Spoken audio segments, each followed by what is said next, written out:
नमस्कार, मैं आपकी हिंदी अध्यापिका ज्योति शर्मा, एलपीपीएस से चिट्ठियों की अनूठी दुनिया, पाठ 5 चिट्ठियों की अनूठी दुनिया। तो जब हम इस पाठ का नाम लेते हैं तो मन में एक इच्छा जागृत होती है कि चिट्ठियों की अनूठी दुनिया कैसे हो सकती है?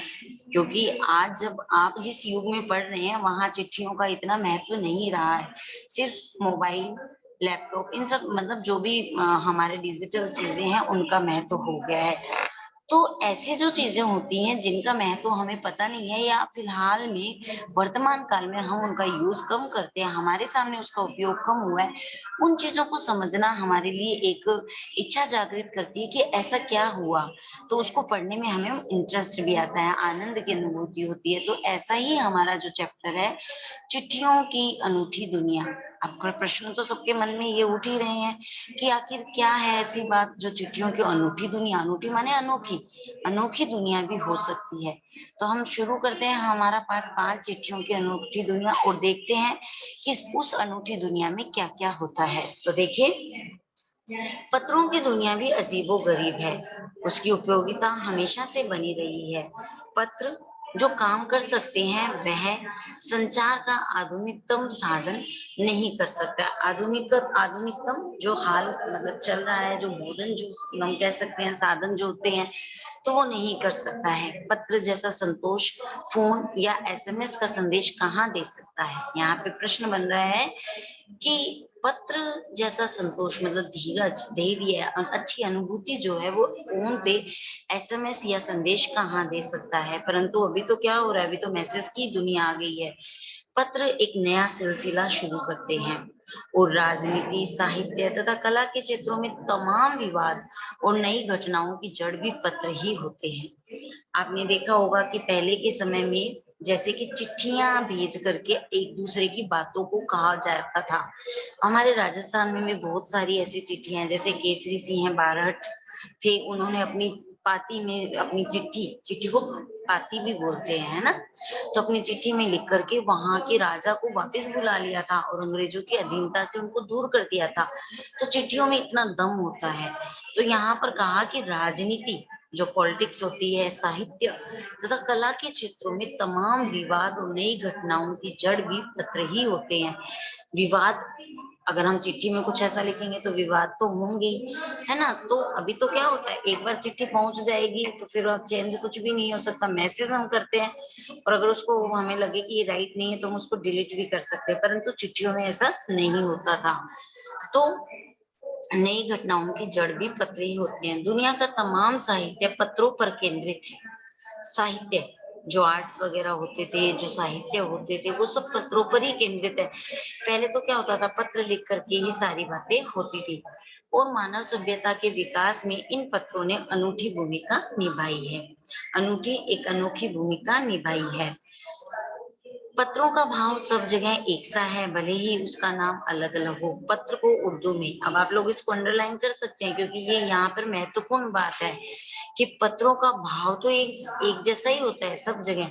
मान लीजिए हम कन्नड़ में लिख रहे हैं तो भी भाव तो वही हुआ, हम हिंदी में लिख रहे हैं तब भी वही बात हुई, अंग्रेजी में लिख रहे हैं तब भी वही बात हुई। तो यहाँ पर देखो, इसको अंडरलाइन कर सकते हैं कि पत्र को उर्दू में खत, संस्कृत में पत्र, कन्नड़ में कागज, तेलुगु में उत्तरम और जाबू और लेख तथा तमिल में कड़ित कहा जाता है। भाव एक ही है, पत्र जब हम लिखते हैं तो वही चीज होती है। अगर हमें किसी को लिखना है मैं यहाँ पर प्रसन्न हूँ, तो हिंदी में भी हम वही बात लिखेंगे, हमारे भाव वही है। संस्कृत में भी हम वही भाव लिखेंगे, कन्नड़ में भी हम वही भाव लिखेंगे। तो यहाँ पर यह बताया गया कि पत्र के भाव एक होते हैं परंतु उनके अलग अलग नाम है। तो आप इसको जो है रेखांकित कर सकते हैं, अंडरलाइन कर सकते हैं। पत्र को उर्दू में खत, संस्कृत में पत्र, कन्नड़ में कागज, तेलुगु में उत्तरम, जाबू और लेख तथा तमिल में कड़ित कहा जाता है। पत्र यादों को सहेज कर रखते हैं। अभी फोन में इतना सारा मतलब हो जाएगा तो हम लोग क्या करेंगे, हम लोग उसको तो फोन में से डिलीट मार देंगे कि फोन हमारी मतलब पूरा मेमोरी जो है फुल हो चुकी है, अब फोन में इतनी जगह नहीं है तो हम उसको डिलीट मार देते हैं। परंतु चिट्ठियां ऐसी होती है जिसे हम अपनी यादों को सहेज कर रखते हैं, जैसे कि एल्बम। है ना, किसी की फोटोज होती हैं, उस एल्बम को हम फाड़ या डिलीट तो नहीं कर सकते ना, वो हमारी यादें होती है। तो वैसे ही पत्र जो होते हैं उन यादों को सहेज कर रखते हैं। पहले क्या होता था आप लोगों को पता ही होगा, जैसे कि बहुत सारे ऐसे थे जो अंग्रेजों की गुलामी से हमें स्वतंत्र करना चाहते थे, वो जेल में जाते थे और जेल में जाकर के वो पत्र आदि भी लिखते थे, जैसे कि महादेवी वर्मा, सुभाष चंद्र बोस, है ना, रविंद्रनाथ टैगोर ने तो पूरी जो है जेल के अंदर ही लिखी थी। तो ये सब चीजें क्या होती है, आज भी हमारी यादों में है। अगर आज भी हम किसी लाइब्रेरी में जाते हैं, कोई साहित्यिक चीज देखते हैं तो हमें पता लगता है। और ऐसा जो है हमें हमारे जीवन में करना भी चाहिए, क्योंकि सब एक सीमित दायरे में मोबाइल के उस कहते हैं जंजाल में ऐसे फंस चुके हैं कि हम लोग जो है इन चीजों को देखते ही नहीं है। तो आप लोगों को भी जो है जाना चाहिए लाइब्रेरी में, वहां पर साहित्यिक किताबों को देखना चाहिए, पुस्तकों को पढ़ना चाहिए, ताकि हम हमारे इतिहास के बारे में जान सकें। तो देखो क्या कहा कि पत्र यादों को सहेज कर रखते हैं, जो हमारी यादें होती हैं उनको सहेज कर रखते हैं। इसमें जो है किसी को कोई संदेह नहीं है, पत्र हमने पढ़ा तो कोई संदेह नहीं होता है। हर एक की अपनी एक पत्र लेखन कला है। पत्र लेखन कला क्या होती है, वो यह होती है जब हम किसी को कोई चिट्ठी लिख रहे हैं तो हम किस तरीके की भाषा शैली का प्रयोग कर रहे हैं, हमारे भाव क्या है। कई बार क्या होता है, जो बात हमें बता करके नहीं की जाती है, हम अपने भावों को नहीं बता सकते, वो बात हम लिख करके अपने भावों में दे सकते हैं। राइट।